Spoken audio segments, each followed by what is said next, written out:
जय माँ लक्ष्मी। आप सभी को पौष पूर्णिमा की बहुत बहुत शुभकामनाएं। आज 13 जनवरी 2025 पौष पूर्णिमा है। आज स्नान व दान करने का शुभ फलों की प्राप्ति होती है। पौष पूर्णिमा में प्रयागराज में कल्पवास भी आरंभ हो जाता है। इस दिन किसी पवित्र तीर्थ स्थान पर स्नान करने का मनुष्य पाप मुक्त होकर स्वर्गलोक में जाता है।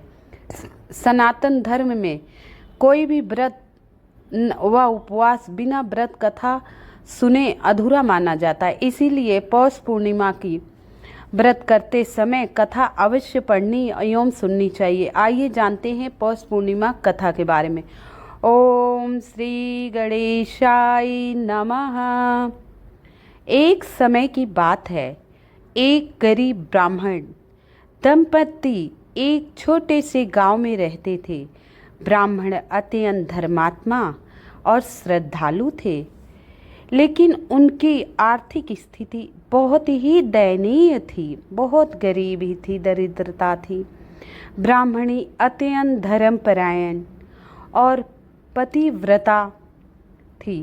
वह दोनों भगवान की उपासना और पूजा अर्चना करते थे, लेकिन उनकी समझ में नहीं आ रहा था कि उनसे क्या गलती हो गई, जो माता महालक्ष्मी की कृपा नहीं बरस रही उन पे और गरीबी खत्म नहीं हो रही। इतनी पूजा अर्चना करने के बाद कभी कभी अत्यंत दुखी हो जाया करते थे।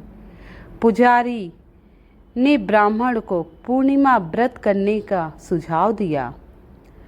अब एक दिन पुजारी अपने ही गांव के मंदिर में गया और पुजारी से कहा, हे पुजारी, इतना मैं धर्मपरायण मेरी पत्नी है, मैं भी पूजा पाठ करता हूँ, मैं किसी को दुख नहीं देता, मैं अन्याय नहीं करता, बेईमानी नहीं करता, फिर आखिर क्यों?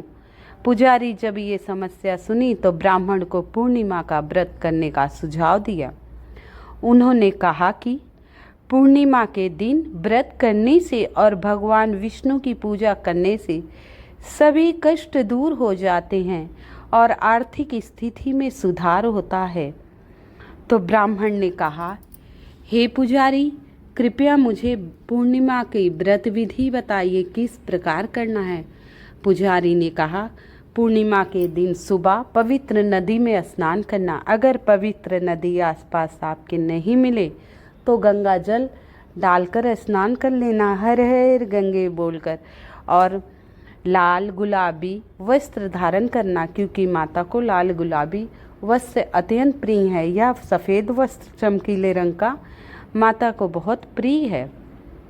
और चौकी बिछाकर लाल या पीला कपड़ा रखकर उसमें भगवान विष्णु और माता लक्ष्मी को स्थापित करना। फिर व्रत का संकल्प लेना, उपवास रखना। स्नान करने के बाद भगवान विष्णु का स्नान कराकर उनका श्रृंगार करना और माता लक्ष्मी के साथ में पूजा करना। शाम के समय, पूजा के समय कलश अवश्य रखना और उसी कलश का जल रात को चंद्रमा को अर्घ देने के बाद व्रत खोलना। और उस दिन पूर्णिमा व्रत कथा अवश्य सुनना। कोई भी व्रत करो और पूर्णिमा व्रत कथा नहीं सुनोगे तो आपके व्रत संपूर्ण नहीं होगा। इस दिन माता लक्ष्मी का अवतरण हुआ था, समुद्र मंथन से प्रकट हुई थी। तो पौष पूर्णिमा माता महालक्ष्मी को बहुत ज़्यादा प्रिय है, क्योंकि इसी दिन कुंभ का भी आरंभ होता है। तो बहुत शुभ है। हे ब्राह्मण, तुम इस व्रत को करो, तुम्हारे जीवन से सारी समस्याएं दूर हो जाएंगी, सारी समस्याएं दूर हो जाएगी। कुछ समय बाद आपके जीवन में चमत्कारिक परिवर्तन आएगा और आर्थिक स्थिति सुधर जाएगी। तो ब्राह्मण ये सुनकर आया और अपनी पत्नी ब्राह्मणी से कहा। ब्राह्मण और उसकी पत्नी पूरे श्रद्धा भाव से पूर्णिमा व्रत का पालन करना शुरू किया। वो इस दिन उपवास रखते, स्नान कर भगवान विष्णु की पूजा करते और रात को चंद्रदेव को अर्घ्य देकर ही व्रत खोलते थे। कुछ समय बाद उनके जीवन में चमत्कारी परिवर्तन आने लगा। उनकी आर्थिक स्थिति धीरे धीरे सुधरने लगी और वो सुखी और समृद्ध हो गए। उनके परिवार में खुशियों की बाढ़ आ गई। खूब खुशियां ही खुशियां, चारों तरफ धन धान, हर विघ्न बाधा संकट उनके जीवन से कोसों दूर हो गया पूर्णिमा का व्रत करने से।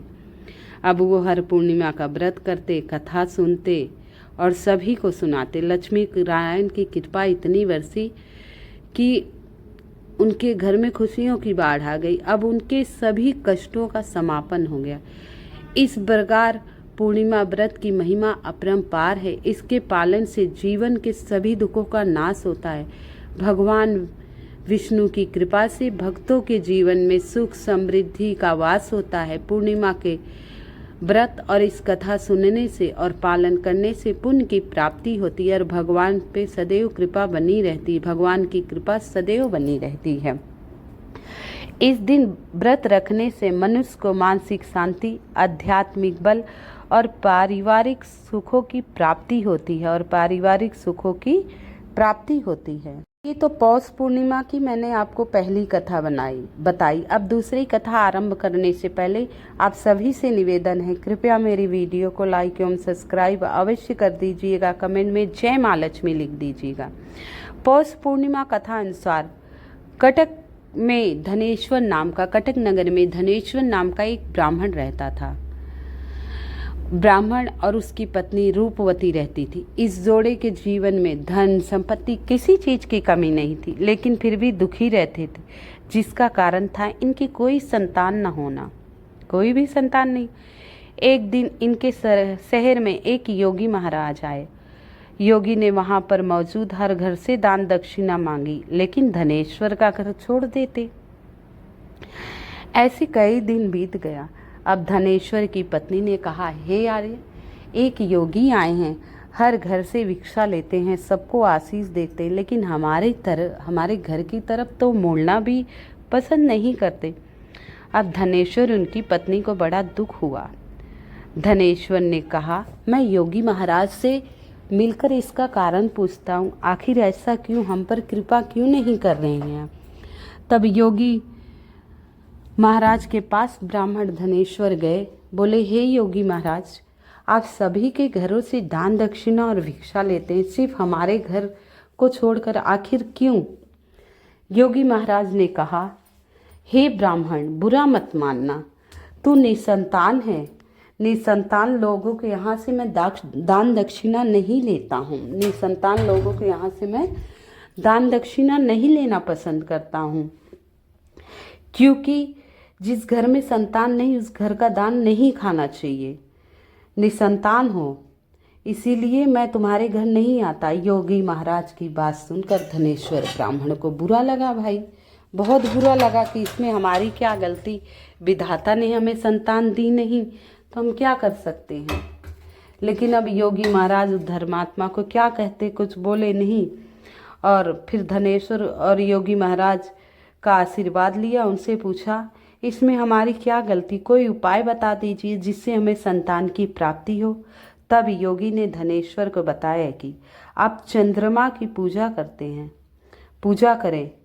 दोनों पति पत्नी चांद की पूजा आरंभ किए, जिसके प्रभाव से पुत्र की प्राप्ति हुई। कहा जाता है कि 32 पूर्णिमा का व्रत करने के परिणाम स्वरूप धनेश्वर पिता बन पाए। ऐसा जो कोई व्यक्ति इस व्रत का पालन करता है और उन्हें न केवल अच्छी संतान की प्राप्ति होती है, बल्कि उनके जीवन में सदैव सुख समृद्धि शांति बनी रहती।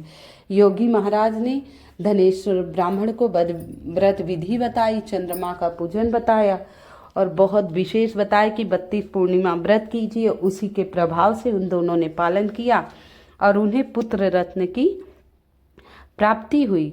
और पुत्र ऐसा प्राप्त हुआ जो बहुत ही विशेष था, धार्मिक था, सद्गुण था, सुयोग्य पुत्र। प्रभु की कृपा से उसे सुयोग पुत्र की प्राप्ति हुई। तो 32 पूर्णिमा का व्रत परिणाम स्वरूप धनेश्वर पिता बन पाए। ऐसे में कोई व्यक्ति इस व्रत को पालन करता है, उन्हें न केवल अच्छी संतान की प्राप्ति होती, बल्कि उनके जीवन में सदैव सुख समृद्धि शांति बनी रहती है। और यह व्रत पुत्र पुत्री और पोते पोतियों के लिए किया जाता है। इतना नहीं, इस व्रत को करने वाले व्यक्ति की सभी मनोकामनाएं पूर्ण होती है और माता लक्ष्मी की कृपा उन पर सदा बनी रहती है।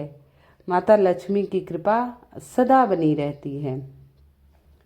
कहती हैं पौष पूर्णिमा बहुत ही विशेष है, बहुत ही खास है, माता लक्ष्मी का अवतरण दिवस है। तो आप पौष पूर्णिमा की कथा अवश्य सुना कीजिए। इसमें कई व्रत कथाएं। कहते हैं द्वापर युग में एक बार यशोदा मैया ने श्री कृष्ण से कहा, तुम मेरे पूरे संसार के पालन करता, आज मुझे कोई ऐसा व्रत बताओ जिसके करने से किसी भी स्त्री की कोई भी स्त्री विधवा न हो और विधवा होने का भय न रहे तथा इससे मनुष्यों की सभी मनोकामनाएं पूर्ण हो। तो भगवान श्री कृष्ण बोले, हे माता, आपने बहुत सुंदर प्रश्न पूछा है, मैं आपको इसके बारे में विस्तार से बताता हूँ।